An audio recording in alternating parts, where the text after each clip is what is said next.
नमस्कार। आज हम एक बहुत ही गहरे आध्यात्मिक रास्ते को समझने की कोशिश करेंगे जो हमें एक प्राचीन हिंदू ग्रंथ परमहंस परिव्राजक उपनिषद से मिलता है। ये कहानी है एक साधक की जो परम सत्य की खोज में अपनी यात्रा पर निकलता है। तो एक सन्यासी होने की सबसे ऊंची अवस्था क्या है और कौन है जो इस रास्ते पर चलने के लायक हैं? यही यही वो मौलिक सवाल है जो महान सृष्टिकर्ता ब्रह्मा ने परम सत्ता नारायण से पूछा था। और बस इसी एक सवाल से हमारी ये पूरी यात्रा शुरू हो जाती है। देखिए, ये सिर्फ एक सवाल नहीं है, ये तो मुक्ति के असली मतलब को समझने की एक गहरी खोज है। तो इस यात्रा को समझने के लिए हम इन 5 पड़ावों से गुजरेंगे। सबसे पहले परम प्रश्न, फिर सन्यास का मार्ग, परिव्राजक का जीवन, ओम का वो 16 गुना रहस्य और आखिर में कैसे वो साधक परम सत्य ही बन जाता है। तो कहानी शुरू होती है कुछ इस तरह। सृष्टिकर्ता ब्रह्मा, जो जीवन के हर पड़ाव और सारे सामाजिक कर्तव्यों का ज्ञान ले चुके हैं, अब वो परम ज्ञान की तलाश में नारायण के पास पहुंचते हैं और वो पूछते हैं परमहंस के मार्ग के बारे में, मतलब उस सर्वोच्च तपस्वी का रास्ता जो बस घूमता रहता है, किसी बंधन में नहीं। और यहीं से शिष्य ब्रह्मा और गुरु नारायण के बीच का ये संवाद इस पूरे उपनिषद का आधार बन जाता है। आप इसे एक तरह का सीधा प्रसारण समझ सकते हैं, गहरे आध्यात्मिक ज्ञान का। गुरु और शिष्य के बीच की ये पवित्र बातचीत ब्रह्मांड के सबसे बड़े रहस्यों में से एक पर से पर्दा उठाती है।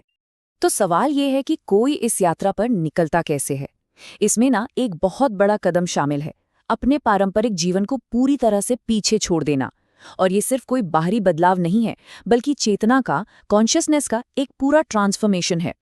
देखिए, सबसे पहले तो एक पारंपरिक स्ट्रक्चर्ड रास्ता है, जिसमें ब्रह्मचर्य, फिर गृहस्थ, फिर वानप्रस्थ के बाद जीवन के आखिरी पड़ाव में संन्यास लिया जाता है।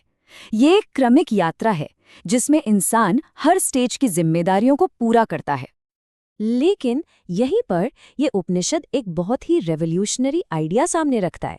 वो कहता है कि आप जीवन के किसी भी पड़ाव से संन्यास ले सकते हैं, किसी भी वक्त। बस शर्त यह है कि आपके अंदर सच्चा वैराग्य जाग जाए। ये एक जबरदस्त संदेश है कि आपकी अंदर की पुकार, आपकी आंतरिक तैयारी समाज के बनाए नियमों या समय से कहीं ज्यादा जरूरी है। तो संन्यास लेने के भी 2 अलग-अलग तरीके बताए गए हैं। पहला है स्वस्थ मार्ग, जो उनके लिए है जो पूरी तरह से डिटैच्ड हैं, तैयार हैं। वो कपड़ों समेत सब कुछ त्याग देते हैं और घोषणा करते हैं, मैं ब्रह्म हूं। दूसरा है क्रमिक मार्ग, जिन्हें थोड़े सहारे की जरूरत है। वो एक छड़ी, कटोरा और गेरुआ वस्त्र लेते हैं और एक गुरु की तलाश करते हैं जो उन्हें सिखाए तुम वही हो। और इस रास्ते पर चलने के लिए कुछ बहुत ही पावरफुल सिंबॉलिक रिचुअल्स हैं, जैसे अपने लिए ही एक अंतिम अनुष्ठान करना, जिसे आत्मश्राद्ध कहते हैं, अपनी पवित्र अग्नि को अपने ही भीतर महसूस करना, जनेऊ और शिखा यानी अपने पुरानी पहचान के सारे निशानों को त्याग देना, और फिर ऊंचे स्वर में 3 बार घोषणा करना, मैंने संन्यास ले लिया है। ये एक तरह से अपनी पुरानी जिंदगी की मृत्यु और एक नए आध्यात्मिक जीवन में पुनर्जन्म जैसा है। अच्छा, तो संन्यास लेने के बाद इस तपस्वी यानी परिव्राजक का जीवन होता कैसा है? अब हम उसके अनुशासन को समझेंगे। ये पूर्ण स्वतंत्रता का अनुशासन है। चलिए देखते हैं कि उनकी सोच और उनके नियम क्या हैं और कैसे ये बाहरी कठोरता असल में अंदर की शांति के लिए है। तो परिव्राजक की एक संहिता है। उसका कोई पक्का घर नहीं होता। वो एक गांव में सिर्फ 1 रात, किसी पवित्र स्थान पर 3 रातें और शहर में 5 रातें ही रुकता है। वो जमीन पर सोता है, भिक्षा भी सिर्फ इसलिए मांगता है ताकि शरीर चलता रहे। खाने में कोई पसंद नापसंद नहीं। इच्छा, क्रोध, लालच, अहंकार, इन सब से वो मुक्त होता है। यहाँ समझने वाली बात यह है कि ये सारी बाहरी तपस्या का एक ही मकसद है, अंदरूनी शांति। शरीर को कम से कम देकर मन को ज्यादा से ज्यादा आजाद करना। और ये कोट इसी अवस्था को कितनी खूबसूरती से बताता है। वो लाभ और हानि में समान रहता है, गर्मी और ठंड, सम्मान और अपमान की द्वैतता से मुक्त। सोचिए जरा, एक ऐसी मानसिक अवस्था जहां बाहर की दुनिया की कोई भी उथल-पुथल आपको छू भी नहीं सकती। चलिए, अब इस यात्रा के सबसे रहस्यमयी, सबसे गूढ़ हिस्से में चलते हैं। ये है ओम का 16 गुना रहस्य। ये वो चाबी है जो वास्तविकता के पूरे ब्लूप्रिंट को खोल सकती है। यहाँ एक शब्द आता है, ब्रह्म प्रणव। इसका मतलब है ओम को सिर्फ एक आवाज या मंत्र की तरह नहीं समझना, बल्कि उसे ही परम सत्य ब्रह्म का असली सार मानना। एक साधक के लिए ओम कोई साधारण शब्द नहीं, ये पूरे ब्रह्मांड और हमारी चेतना का नक्शा है। अब ये थोड़ा गहरा है तो ध्यान से समझिए। उपनिषद कहता है कि ओम के 16 हिस्से हैं। कैसे? देखिए, हमारी चेतना की 4 मुख्य अवस्थाएं हैं। जागृत यानी वेकिंग स्टेट, स्वप्न यानी ड्रीम स्टेट, सुषुप्ति यानी डीप स्लीप, और इन सबसे परे एक चौथी अवस्था, तुरीय। अब कमाल की बात यह है कि उपनिषद कहता है कि इन हर एक अवस्था के अंदर भी यही चारों अवस्थाएं मौजूद हैं। तो जागृत के अंदर जागृत, जागृत के अंदर स्वप्न, ऐसे करके 4 गुणा 4 यानी 16 हिस्से बन जाते हैं। ये एक तरह से चेतना का एक फ्रैक्टल मैप है जो ओम के अंदर ही छिपा है। और ये सिर्फ कोई इंटेलेक्चुअल एक्सरसाइज नहीं है। साधक इन 16 हिस्सों पर ध्यान करता है और ऐसा करके वो सीधे सीधे वास्तविकता के ढांचे को, उसके स्ट्रक्चर को महसूस कर लेता है, और इसी से उसे मिलती है देह मुक्ति, यानी शरीर के बंधनों से पूरी तरह आज़ादी। और अब हम पहुंचते हैं इस यात्रा के अंत पर, जो असल में एक नई शुरुआत है।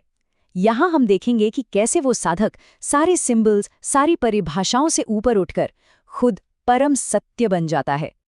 यहाँ ब्रह्मा एक आखिरी और बहुत ही जरूरी सवाल पूछते हैं।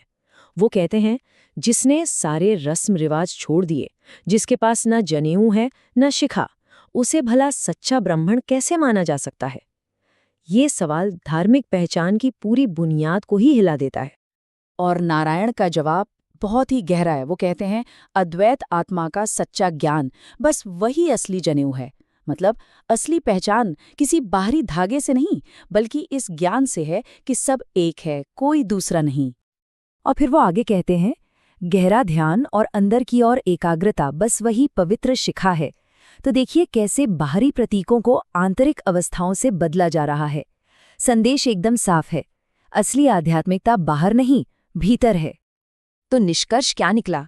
जो ये जानता है वही सच्चा ब्राह्मण है, वही सच्चा ऋषि है, वही सच्चा ईश्वर है। कितनी शक्तिशाली बात है!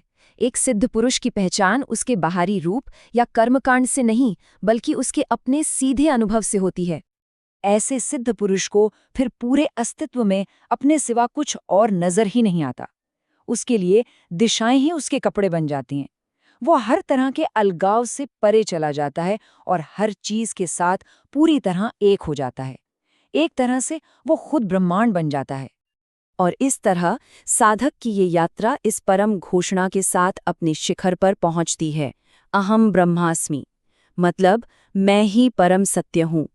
ये कोई अहंकार से भरा दावा नहीं है, बल्कि ये एक जीता जागता सच है, एक लगातार बनी रहने वाली अनुभूति, और यही परमहंस की असली पहचान है। तो जाते जाते हम एक सवाल के साथ आपको छोड़ जाते हैं। सोचिएगा इस पर। अगर अस्तित्व की सबसे ऊंची अवस्था सारे प्रतीकों और रस्म रिवाजों से परे है, तो फिर आध्यात्मिक रास्ते पर इन बाहरी कर्मकांडों का असल मकसद क्या है? इस पर विचार जरूर कीजिएगा।